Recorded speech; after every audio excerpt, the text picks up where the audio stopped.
Quieres hablar en público, pero eres de esas personas que se quedan atrapadas en los libros. Lees muchos libros, tienes conocimiento, pero de alguna manera no lo terminas de poner en práctica.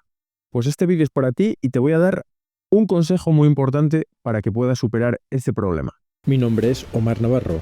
Como músico he interpretado ante miles de personas. También he realizado apariciones en radio y podcast. Ahora enseño a otras personas a terminar con su miedo escénico tal como yo lo hice. Los libros son importantísimos, yo tengo muchos, podéis ver algunos detrás. Tengo más libros que no podéis ver. De algunos de ellos he hablado en el canal con mucho entusiasmo, porque son libros que realmente transmiten un conocimiento muy útil que nos puede cambiar nuestra vida para mejor, que es de lo que se trata. Sin embargo, hay una tendencia entre algunas personas, no todos por supuesto, a quedarse atrapado en la lectura de esos libros, a acumular ese conocimiento, pero de alguna manera hay una barrera ahí que impide que nos pongamos a poner en práctica todos esos consejos que pone los libros. En el caso de hablar en público, puede ser especialmente intimidante teniendo en cuenta que estamos hablando de un miedo a hablar en público.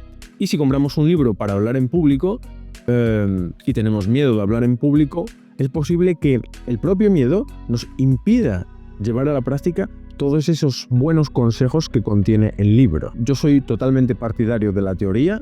Siempre que he hecho una charla o un curso hay gran cantidad de texto, de explicaciones, porque considero que la gente tiene ante todo que entender las cosas antes de lanzarse a hacerlas. De igual manera que cuando vamos al gimnasio siempre es más recomendable conocer, aunque sea básicamente, la dinámica de los músculos y las articulaciones para prevenir lesiones y para mejorar también los resultados.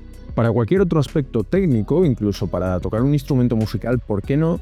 Puede haber determinadas lecturas que nos abran los ojos respecto a temas en los que no habíamos caído.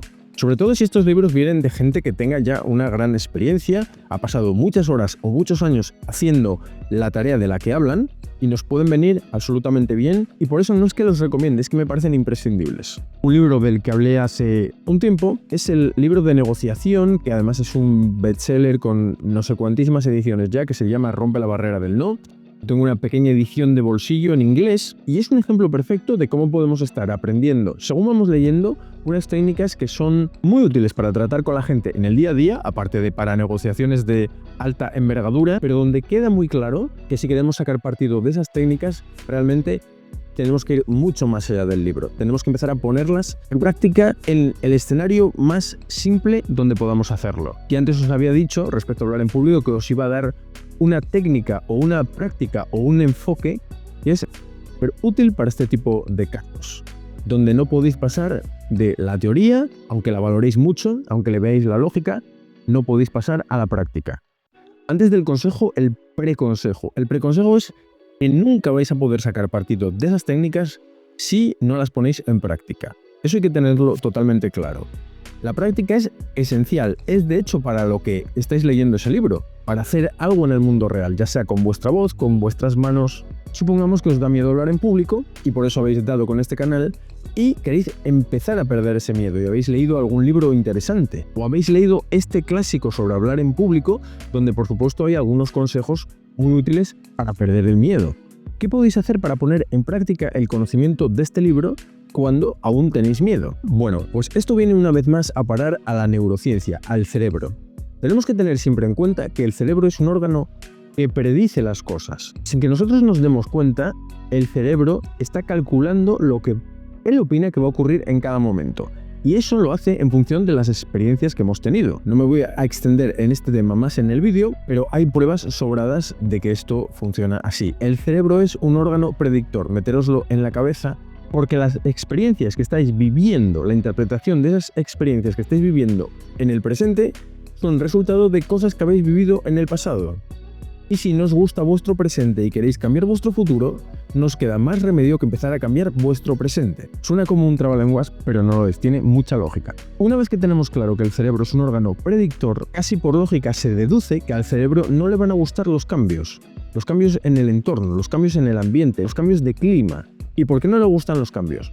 Porque si el cerebro se dedica a predecir lo que va a pasar en función de lo que ya conoce, si empiezan a ocurrir cosas nuevas, inesperadas, ¿cómo va a predecir? De ahí puede surgir la inseguridad o la ansiedad ante situaciones nuevas. Pero sin embargo, para poder sacar provecho de todo este conocimiento que tenéis en los libros, para que no se quede atrapado en los libros y os beneficiéis de él, tenéis que poner cosas en práctica que no habéis hecho nunca, que suponen cambios para vosotros. Y en principio solo hay una receta para esto.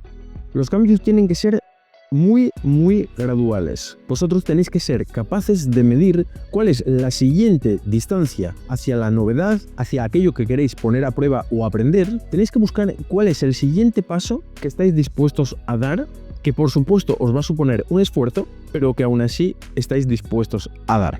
Y esa es la manera de poner en práctica, de empezar a poner en práctica todo lo que aprendéis en un libro que os da miedo, que no sabéis por dónde enfocarlo. Y el objetivo definitivo, el punto en el futuro a donde vosotros queréis llegar, todavía no está ahí, pero empezáis por los pasos intermedios muy progresivamente. De esa forma, tarde o temprano, si sois consistentes, que sería la segunda receta, aparte de ir progresivamente, si sois constantes en el tiempo, lo que quiere decir que no abandonáis. Una vez que habéis hecho la primera etapa de vuestro camino, no abandonáis, sino que vais a la siguiente y así hasta que llegáis a la meta. Esa es la forma de empezar a perder el miedo a hablar en público y aprovechar un libro como es el de Dale Carnegie o cualquier otro libro que hayáis podido leer sobre este tema.